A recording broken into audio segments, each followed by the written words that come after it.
speak English? Huh? Do you speak English? Yeah. Oh, cool. Well, what brings you to here tonight, I suppose? Because I believe that legislative reform is good. However, it should be done properly.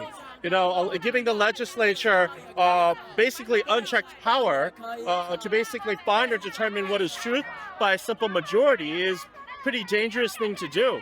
We already have a court system. We already have if you're going to basically subpoena people, that's great and all, but it has to be done within proper rule of law, I ran out of media. I need to swap cards. It's okay, no worries. I really like your camera. Oh, Tommy. I'm still recording him, so. Yeah. Oh, you still have audio. The Okay, audio's great. still going at least. So, I guess, what's your name and you live in Taiwan? My name is Sean Su. I live in Taiwan. I am Taiwanese. I do feel that democracy requires vigilance. So we're here peacefully protesting to show our voices. I do believe if you're going for legislative reform, you need to do it in an open, transparent way where everyone can see and decide upon how it works. I do know that when the DPP pushed for a legislative reform in 2012, it didn't pass. It did not include clauses to allow you to find people repeatedly over and over again or determine what is truth by a simple legislative majority. I feel like if world legislatures allowed in democracies would allow a simple majority to determine what's truth, that opens the door for vengeance. Right? A good example would be like, for example, in the United States, with how polarized politics is. Imagine when they get a majority and they decide, all right, that's it. We're going to use our majority to punish people. We should never allow a bill that relies on good actors. This bill should be well written to protect against that thing. To have to fall back constantly on the Constitutional Court, is something that's quite dangerous. Over time, something's going to go through, so something's going to give, and democracies can fall in this way. So it is really important that we have good laws, well written, that can't be abused.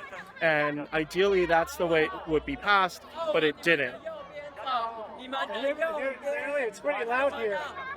Okay, it's pretty loud here. Sorry. I think she's picking it up good. So, All right. So I guess what prompted you to bring English side? What's the Chinese side? Okay, so at a young age, my family actually essentially fled to the United States because of the White Terror. That was an authoritarian period in Taiwan's history. And so for a long time, I've been advocating for Taiwan's democratization as well as continued democratization. So I've been vigilant about it because my parents had to give and my family had to great sacrifices to make that happen. Yeah.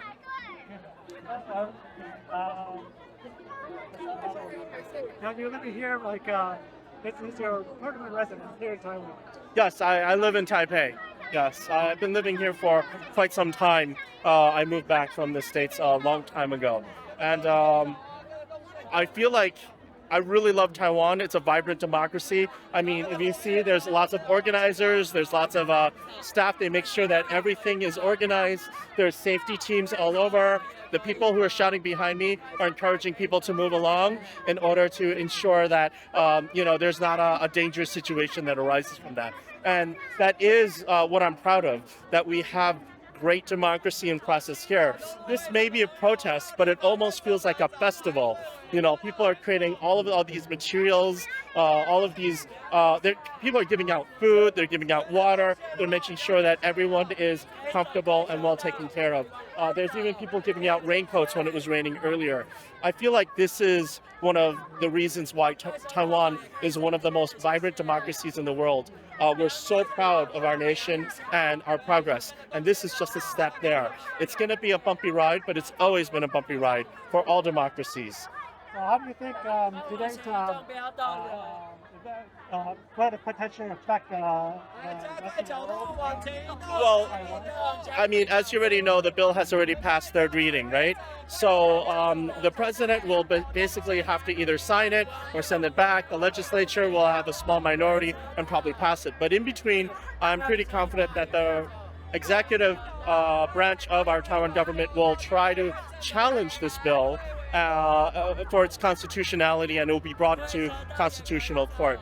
Now, some people will say, okay, well, just bring it to constitutional court. But if these bills are passed like this again and again, in an expedited fashion, in a way where people raise their hands, like something we haven't really done since the authoritarian era, there's going to be a lack of accountability, and worst of all, sooner or later, a really bad bill will pass.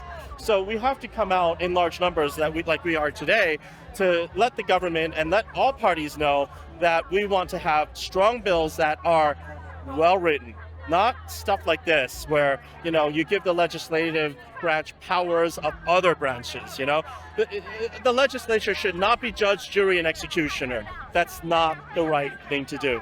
And I do know there's propaganda out there where people say, oh, this is the same kind of bill that this ruling party right now tried to pass in the past, right? But the thing is, it is not the same. They didn't use the same methods. They didn't try to use secret amendments. They did not try to, they tried to pass it fairly, and it didn't go through. But this time, it's completely wrong.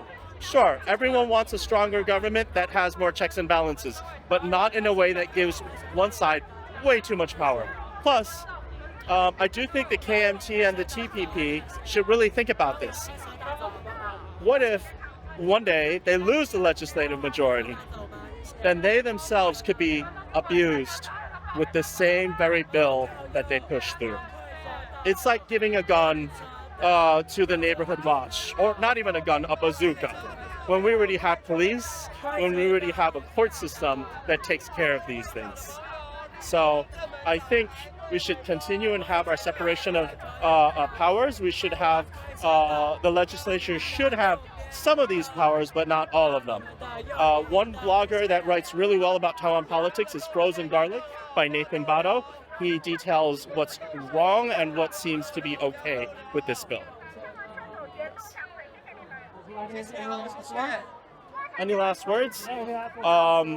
Taiwan is a fledgling democracy, but we are very vibrant about it. We love participation. We have some of the highest voting rates in the world.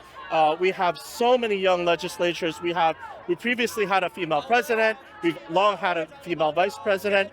Taiwan is a nation that is worth defending and worth fighting for, because we do all these things in order to make sure that we don't have to suffer through our long period of colonialism and our long period of suffering under authoritarianism. We love our democracy. So, support Taiwan, keep Taiwan free. Star Wars 是不是？就是希望台湾能越来越好，就是在现在国民党跟民众党一起联手，然后想要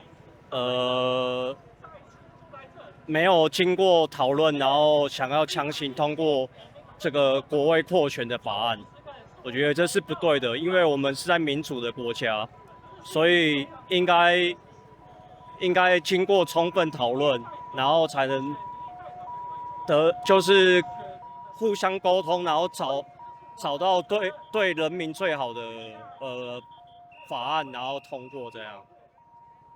谢谢。You're welcome.